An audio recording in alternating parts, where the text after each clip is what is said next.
우리 에베소서 1장 20절부터 22절까지의 말씀 보고 우리 이제 찬양하고 기도하겠습니다. 오늘 본문은 에베소서 1장 20절에서 22절입니다. 20절부터 22절 교독하겠습니다. 20절, 그의 하나님의 능력이 그리스도 안에서 역사하사 죽은 자들 가운데서 다시 살리시고 하늘에서 자기의 오른편에 앉히사. 21절, 모든 통치와 권세와 능력과 주권과 이 세상뿐 아니라 오는 세상에 일컫는 모든 이름 위에 뛰어나게 하시. 같이 읽겠습니다. 또 만물을 그의 발 아래에 복종하게 하시고 그를 만물 위에 교회의 머리로 삼으셨느니라. 아멘.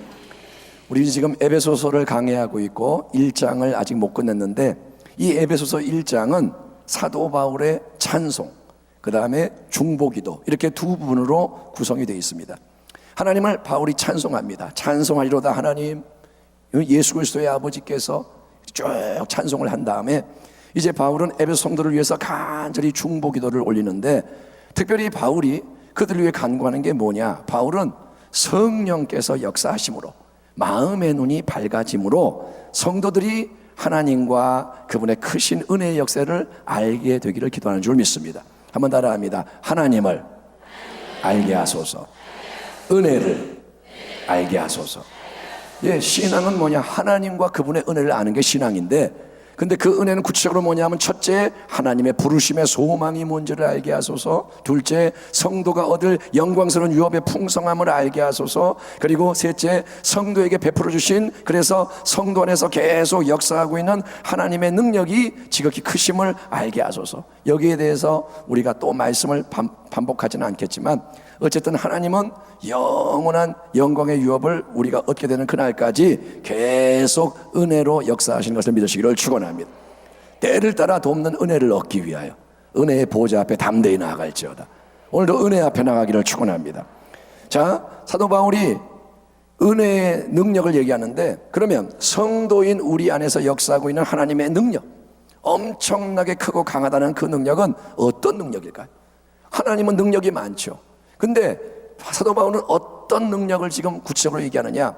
사도 바울이 20절 본문에서 이렇게 말씀합니다. 20절부터 22절을 보면, 그의 능력, 하나님의 능력이 그리스도 안에서 역사하사 죽은 자들 가운데서 다시 살리시고 하늘에서 자기의 오른편에 앉히사 모든 통치와 권세와 능력과 주권과 이 세상뿐 아니라 오는 세상에 일컫는 모든 이름 위에 뛰어나게 하시고 또 만물을 그의 발 아래 복종하게 하시고 그를 만물 위에 교회의 머리로 삼으셨느니라. 아멘. 아멘. 자, 아멘 크게 합니다. 아멘.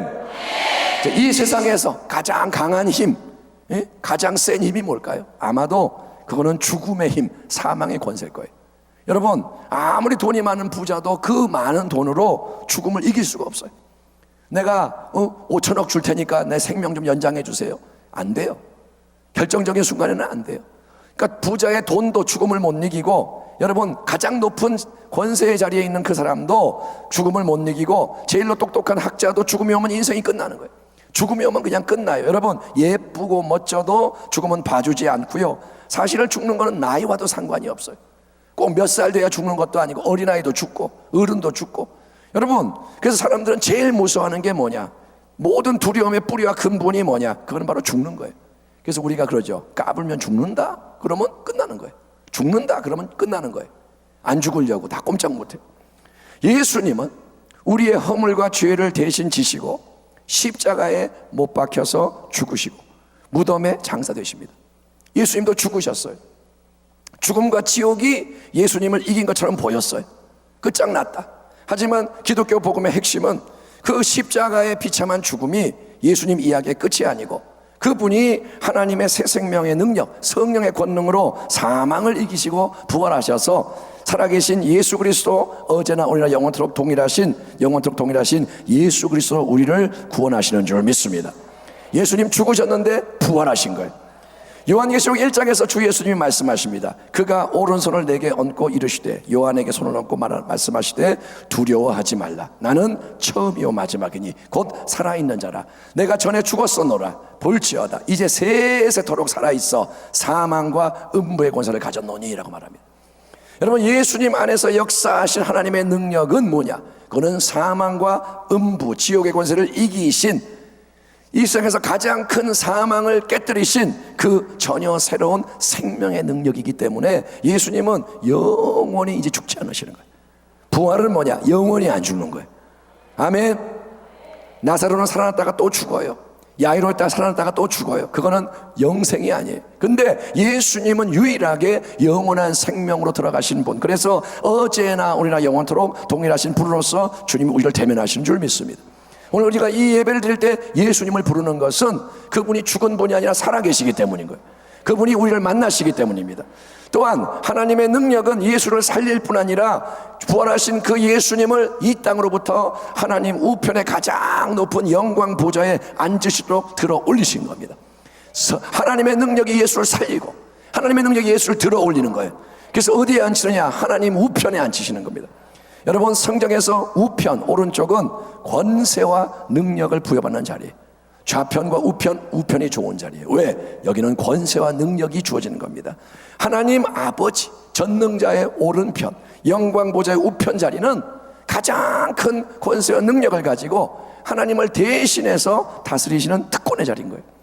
그 자리에 하나님은 그분의 독생자 예수님, 아버지 뜻에 끝까지 순종해서 대속의 사명을 온전히 이루신 사랑하는 아들을 높이 들어 올려 앉히셨기 때문에 예수님은 여러분 그냥 왕이 아니라 만왕의 왕이시고, 그분은 그냥 주님이 아니라 만주의 주님이신 것을 믿으시기 바랍니다. 그래서 모든 통치와 권세와 능력과 주권과 이 세상뿐 아니라 오는 세상에 일컫는 모든 이름 위에 뛰어난 이름, 모든 이름 위에 있는 가장 존귀한, 가장 힘있는, 가장 아름다운 이름을 가지시는 거고, 천하의 예수의 이름 외에는 구원을 베푸는 다른 이름이 없는 것을 여러분 믿으시기를 축원합니다. 여러분, 예수의 이름밖에 없는 거예요. 다른 이름으로는 구원이 없습니다. 그러므로 하나님이 그를 지극히 높여 모든 이름 위에 뛰어난 이름을 주사 하늘에 있는 자들과 땅에 있는 자들과 땅 아래에 있는 자들로 모든 무릎을 예수의 이름에 꿇게 하시고 모든 입으로 예수 그리스도를 주라 시인하여 하나님 아버지께 영광을 돌리게 하셨느니라. 아멘. 하나님 아버지의 거룩한 뜻은 독생자 예수님의 가장 존귀하신 그 이름 앞에 모든 인생이 무릎을 꿇는 거예요. 하나님이 원하는 게 뭐냐? 모든 인생이 예수 앞에 무릎을 꿇기 원하시는 거예요. 무릎을 꿇는 거는 뭡니까? 그거는 복종하는 거죠. 무릎을 꿇는 거는 뭐냐? 경배하는 겁니다. 또 하나님은 모든 인생만이 아니라 모든 통치와 권세와 능력과 주권과 이 세상과 어느 세상의 모든 것, 보이는 세계의 모든 것, 보이지 않는 세계의 모든 것, 모든 천사, 모든 영적인 존재, 모든 것이 예수님께 복종하게 되는 걸 하나님이 원하시는 거예요.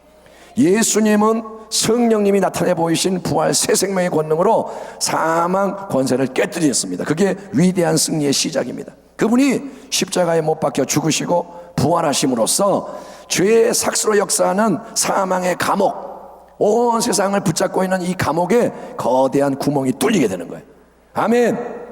감옥이 뚫어지는 거예요. 그리고 마귀와 지옥 어둠의 왕국의 터와 기초가 예수의 부활을 통해 무너지는 겁니다. 아멘. 이 말이 이상한 말이 아니라 진리입니다. 원수 마귀는 예수님 때문에 타격을 입었고 마귀의 뱀의 머리가 상함을 입었고, 그런데 그걸로 아직 역사의 모든 게 끝난 게 아니라, 부활했기 때문에 끝난 게 아니라 사망은 여전히 모든 인생의 마지막처럼 보여요. 지금도 누가 죽어요? 성도가 죽어요. 죽음이 오면 끝나는 것처럼 보여요. 또 마귀와 지옥의 힘이 없어진 게 아니라 여전히 세상을 꼭 붙잡고 악한 것으로 모든 걸 망가뜨리는 것처럼 보입니다. 마귀가 우는 사자같이 삼키자를 찾아요. 싸움이 있어요. 하지만 우리가 분명히 알아야 하고 굳게 믿어야 하는 진리는 예수님은 만왕의 왕, 만주의 주님으로서 만물을 변화시키고 계시는 줄 믿습니다. 만물은 지금 변화되고 있습니다. 마귀는 지금 자꾸 쫓겨가고 있는 거예요. 비록 그 예수님께 아직 여전히 대적하는 악한 세력이 역사하고 있지만 주 예수님은 그거를 가만두는 게 아니라 계속 지금 멸하고 계시며 만물이 예수님의 발 아래에 완전히 복종하게 되는 그날까지 예수님은 통치하시는 일을 멈추지 않으신다는 것입니다. 부활의 진리, 부활을 가르치는 고린도서 15장에서 사도 바울은 이렇게 말씀합니다. 그러나 이제 그리스도께서 죽은 자 가운데서 다시 살아나사 잠자는 자들의 첫 열매가 되셨도다. 사망이 한 사람으로 말미암았으니 죽은 자의 부활도 한 사람으로 말미암는도다. 아담 안에서 모든 사람이 죽은 것 같이 그리스도 안에서 모든 사람이 삶을 얻으리라. 그러나 각각 자기 차례대로 되리니 먼저는 첫 열매인 그리스도요, 다음에는 그가 강림하실 때 그리스도에게 속한 자요, 그 후에는 마지막이니 그가 모든 통치와 모든 권세와 능력을 멸하시고 나라를 아버지 하나님께 바칠 때라. 그가 모든 원수를 그 발 아래에 둘 때까지 반드시 왕노릇 하시리니 맨 나중에 멸망받을 원수는 사망이니라. 아멘. 한번 따라합니다. 마지막에는 죽음도 멸망당한다. 오, 이상한 말 같죠? 죽음이 이제 마지막에는 처리되는 거예요. 죽음의 문제가 처리되는 거예요. 아멘. 아직 세상 속에는 원수 마귀에게 하나님이 아직 일하게 내버려두세요. 또 어둠의 세력이 여전히 기승을 부리고 마지막 때가 가까울수록 악의 세력 역사가 창궐하는 것처럼 보이지만 점점 세상은 악해져, 점점 어두워져, 난리가 나는 거예요. 지금 온 세상에 악한 게 가득해요. 근데 예수님은 여러분 더 크고 높은 차원, 하늘 보호자로부터 여러분 모든 걸 다스리고 계시고 그분은 우리 안에 계시고 역사하시는 줄 믿습니다. 그리고 그분이 전능하신 예수님이 다시 오시는 그날, 재림의 그날, 부활의 첫 열매이신 그분이 온 세상 만민이 제일로 무서워하는 사망, 죽음을 완전히 멸하심으로써 우리의 이 몸도 그때는 어떻게 되냐, 영광스러운 새로운 몸으로 부활하게 하시고 천국의 충만한 복락을 열어주심으로써 하나님께 모든 영광이 돌려지게 하는 것이, 하나님이 모든 것 속에 모든 것이 되시고 하나님 나라가 완성되는 것이고, 여러분 그날은 여러분 꼭 옵니다. 그날은 곧 옵니다. 그날은 반드시 옵니다. 재림의 날이 멀지 않다는 거예요. 이제는 성경의 진리 안에서 세상을 바라봐야 돼요. 우리는 마지막 때에 살고 있고 노아의 때처럼 살면 안 돼요. 노아의 때 많은 사람이 하나님의 말씀을 무시하고 보이는 것에 매여서 먹고 마시고 시집가고 장가가고 그게 다인 줄 알았지만, 그러나 하나님의 말씀이 그대로 이루어진 것처럼 마지막 때도 예수님 다시 오실 때 온 세상은 변화되는 거예요. 그날을 깨어서 준비하기를 축원합니다. 그날이 올 때까지 깨어 있으십시오. 오직 예수, 더욱 예수, 끝까지 예수, 항상 예수. 아멘. 주구장창 예수. 예수 외에는 다른 것이 중요하지 않는 것이 신앙. 그렇게 해서 예수님을 의지하고 예수님을 사랑하고 높이며 그분 안에서 역사하셨고 우리 안에서도 역사하고 있는 하나님의 크고 놀라운 능력, 예수님을 부활하게 하신 능력, 예수님을 승천하게 하신 능력, 그 능력으로서 날마다 승리하는 믿음의 백성이 되시기를 주의 이름으로 축원합니다. 기도하겠습니다. 하나님 감사합니다. 오늘은 하나님의 능력에 대해서 에베소 말씀을 나누었사오니 주님을 부활하게 하시고 승천하게 하시고 권세를 주신 그 하나님의 능력이 우리 안에도 있음을 깨닫고 하나님, 이 하나님의 능력으로 승리하는 믿음의 권속이 다 되게 하여 주시옵소서. 예수님의 이름으로 감사하며 기도하옵나이다.